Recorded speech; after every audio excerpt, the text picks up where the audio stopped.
자, 안녕하십니까. 평주에서 전해드리는 오늘은 부진한 시장에도 상한가 간 이유에 대한 종목들에 대한 이야기를 좀 해보려 합니다. 좋아요, 구독하기, 알람 설정 해주셔서 감사드리고요. 본격적으로 방송 진행하겠습니다. 참고로 지난주부터 시작을 해서 시장에서 가장 큰 핫 이슈가 바로 이제 코로나19의 확산세라고 좀 볼 수 있을 것 같습니다. 이미 이제 유럽 쪽과 미국 쪽에서 델타 변이 바이러스가 엄청나게 많이 확산이 되고 있는 상황인데, 하지만 이제 영국을 예로 들어서 간단히 설명을 해드리자면, 영국이 이제 접종률, 백신에 대한 접종률이 80%가 넘는 상황입니다. 그런 가운데서도 이제 델타 변이 바이러스가 빠르게 확산이 되고 있다. 치사율은 상당히 낮습니다. 뭐 0.1% 정도밖에 되지 않기 때문에 예전에 코로나가 확산이 됐었던 부분보다는 치사율이 확실히 줄어들었다. 하지만 그들은 이제 접종을 80%까지 올려놓은 상태에서 이 델타 변이 바이러스가 나온 거고, 이제 우리나라는 아직 이제 30% 정도밖에 되지 않는 상황인 거죠. 뭐 7월, 8월, 9월까지 이 50% 넘게 접종을 빠르게 좀 확산을 진행을 할 거다 이야기가 나오고 있지만, 어제부터 시작을 해서 1200명이 넘는 그런 확진자가 증가가 되고 있고, 오늘도 6시 기준으로 1000명이 넘었다라는 이야기가 나온 것 같습니다. 그렇기 때문에 결론적으로 거기에 이제 수혜가 될 수 있는 종목들이 움직이고 있다라고 생각을 하시면 될 것 같습니다. 그래서 이 메디콕스도 이제 진단 키트 관련된 부분에서 이 수출용 이 플렉센스라고 하는 이 수출용 코로나 진단 키트가 식약처에서 허가를 받았다라는 얘기가 나오면서 상한가를 갔고요. 그리고 이 PHC 역시 이 코로나 진단 키트 쪽 관련된 부분에서 역시 뭐 테마로 좀 형성이 될 수 있다라는 기대감으로 상한가를 갔습니다. 간단하게 이제 차트를 좀 보도록 할게요. 근데 차트를 보기 전에 그러면 이제 진단 쪽, 그러면 이제 다시 시장에서 어떤 종목들이 단기적으로 이슈가 될지를 미리 좀 생각을 해보는 시간을 가져보면, 뭐 어제부터 시작을 해서 그제 뭐 이제 코로나 확산세가 늘어나면서 다시 예전에 그 비대면 관련된 부분의 종목들이 좀 슬슬 움직이기 시작을 하고 있는 부분이 있습니다. 그래서 이게 이제 직접적으로 나눠서 설명을 해드릴게요. 직접적은 이제 이 비대면을 통해서 직접적으로 수혜를 받을 수 있는 쪽이라고 생각을 하시면 될 것 같고, 비대면을 통해서 간접적으로 수혜를 받을 수 있는 쪽이라고 볼 수가 있을 것 같습니다. 근데 비대면이 결국에는 이제 백신이라든지 진단 쪽에 대한 부분으로 연결이 될 수 있어서, 뭐 직접적으로 이야기를 할 수 있는 부분은 이 치료제, 바이오 쪽으로 좀 국한돼서 볼 수가 있을 것 같아요.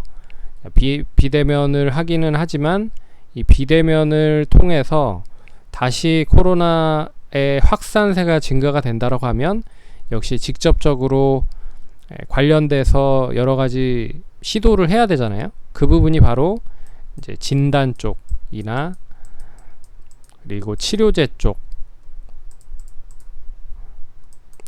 쪽이 되거나 아니면 백신 쪽 위탁 생산이겠죠. 그래서 백신을 위탁 생산하거나 아니면은 진단 키트를 만들거나 치료제를 만들거나 뭐 이런 쪽에 대한 이 코로나 관련돼서 연결되어 있는 직접적인 종목들이 움직일 가능성이 높아졌다. 그래서 오늘도 보시면 그런 종목들이 대부분 강세 흐름을 보인 게 사실입니다. 그래서 휴마시스 역시 진단 쪽이고요. 랩지노믹스 역시 진단 쪽이고요. 그리고 시젠 역시 진단, 바이오니아 역시 진단. 네, 진단 쪽이 다 괜찮은 흐름들을 보이고 있는 모습이죠. 그래서 하루 걸러서 하루 뭐 약세 흐름을 보이는 모습들이 최근에 많이 보이기도 했지만, 결국 이 큰 이슈가 하나 터지면서 그 관련된 종목들로 매기가 집중이 되고 있다라는 거를 하나 좀 알아주셨으면 좋을 것 같고, 그리고 이제 간접적인 부분에 있어서 수혜를 받을 수 있는 종목들을 또 움직이고 있다. 그럼 이제 간접적으로 움직이는 뭐가 있을 것이냐? 이 간편식 있죠. 배달 음식. 그래서 배달 음식을 많이 사용을 하면 이제 포장지, 그래서 포장용품 관련된 업체들과 이제 제지 쪽 관련된 업체, 그리고 음식물 이제 배달 쪽이니까 이제 유통 쪽으로도 연결이 될 수 있는 부분이 있겠죠. 그리고 교육 쪽은 이제 온라인 교육을 할 가능성이 높아지니 이제 재테크 쪽과 교육 쪽과 뭐 같이 연계해서 보시면 좋을 것 같고, 그리고 여기에 뭐 하나를 더 예로 좀 설명을 해드리면 이제 컨텐츠 쪽이 또 움직일 가능성이 높겠죠. 역시 비대면 쪽으로 움직일 수 있어서 이 집에서 있는 시간이 많아지면 많아질수록 이제 홈쇼핑이라든지 그리고 게임에 대한, 그리고 이 넷플릭스나 OTT 서비스에 대한 그런 그 시청 시간이 높아지는 그런 부분들이기 때문에 이런 쪽이 어떻게 보면 이제 간접적인 영향의 종목들이다라고 볼 수가 있습니다. 그래서 간단하게 좀 살펴보면 종목들마다는 좀 틀리겠지만 전반적으로 좀 그런 흐름으로 연결이 되는 종목들이 움직인다라고 하면 최근에 이제 YBM넷, 역시 이제 교육 쪽 관련된 종목이죠. IB 기명, 교육 쪽 관련된 부분이고, 메가MD 역시 교육 쪽 관련된 부분이고요. 그래서 교육 쪽 관련된 부분이 나름 괜찮은 흐름이 나타나고 있는 상황이고, 여기에 이제 뭐 흥국 F&B는 이제 간편식 관련된 부분, 그리고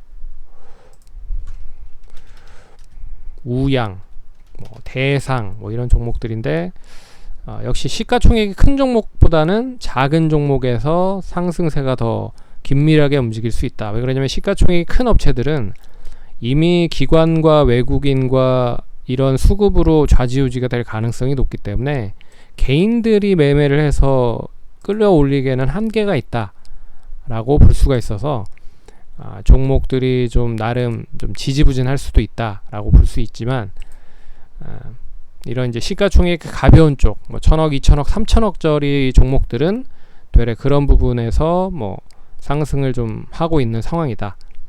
뭐 서울식품 같은 종목들도 오늘 움직이고 있다라고 볼 수가 있죠. 그리고 교촌 F&B 역시 이 통닭을 많이 시킬 가능성이 높아지는 부분들이기 때문에 거기에 이제 맘스터치 뭐 이런 종목들도 어떻게 보면 이제 비대면 쪽으로 수혜를 볼 수 있는 쪽이잖아요. 배달에 대한 부분들이 많이 뭐 할 수밖에 없는 부분이라 뭐 이런 쪽이 움직이고 있다라고 하는 부분을 잘 알아두시면 좋을 것 같습니다. 예, 뭐 대형 포장 역시 이제 포장지 쪽 관련된 부분으로 이제 연결이 되는 쪽을 좀 눈여겨 보실 필요가 있다라고 보면, 이제 포장 관련된 종목들도 이제 간접적으로 움직이고 있는 흐름이 이어지고 있다. 그래서 시장에 대한 움직임을 이런 식으로 잘 정리를 해서 보시면 결론적으로 투자하시는데 조금 더 좋은 그런 확률을 좀 높이실 수 있다라고 생각이 듭니다. 그래서 오늘은 이제 두 종목을 좀 선별해 놨으니 한번 볼게요. 메디콕스라고 하는 종목, 이제 상한가 간 종목인데요. 이제 처음 상한가를 갔죠. 거래량이 실리면서 처음 상한가를 갔습니다.